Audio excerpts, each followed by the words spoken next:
At the end of the month, one brave Winnipegger is taking on the biggest challenge in the world as he attempts to climb Mount Everest in support of the charity Right to Play. Here with a look at the organization and the climb is Sean Mooney. It seems odd, Sean, to say this is like climbing Everest, but let's try to set for people exactly how hard this is. How long is it going to take you from when you land to when you get to the summit? So it's going to be 11 weeks from when I fly out of Winnipeg to when I come back. Now, you do use that amount of time to acclimatize. We fly into Kathmandu and then into Lukla and hike up to base camp. From there, you yo-yo up and down the hill, going up to higher camps, bringing gear, coming back down, just to get used to various elevations. Okay, and various elevations because you're going into an area where there's simply not enough oxygen for the human brain to work. Exactly. It's at the summit of Mount Everest. It's above 29,000 feet.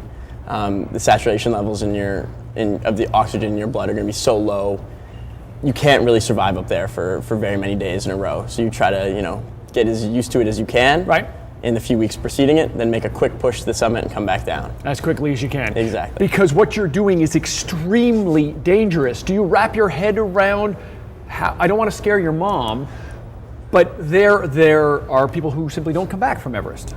This is true. It's a risky endeavor. There is a chance, I'm gambling a little bit with the opportunity to experience the highest mountain in the world and test myself against it, but there are downside risks, obviously.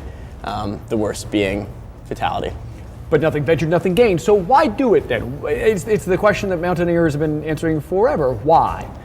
I think it's just the opportunity to test yourself against, the biggest mountain out there and to see how you react to, the stress of it. I love putting myself in situations where I'm uncomfortable to see how my body can react. And, it makes me appreciate my day-to-day life behind a desk and a regular job more.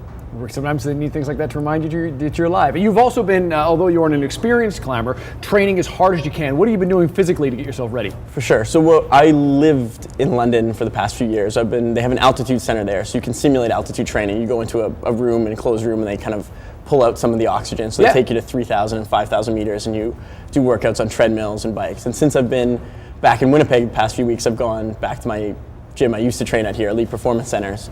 And they've been pushing me to try getting peak fitness before I get there. Because you want your muscles as efficient as possible when you hit that mountain. Exactly. Incredible. Absolutely incredible, sir. So let's talk about this charity if we can. For people who aren't familiar, how does Right to Play help kids? Sure. So Right to Play is a charity that brings education through sport and play to children to help them overcome the effects of disease, poverty, and conflict in some of the most disadvantaged areas in the world.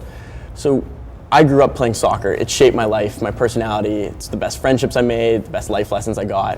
It opened my doors to my education, my job, really. It just changed the direction of my life.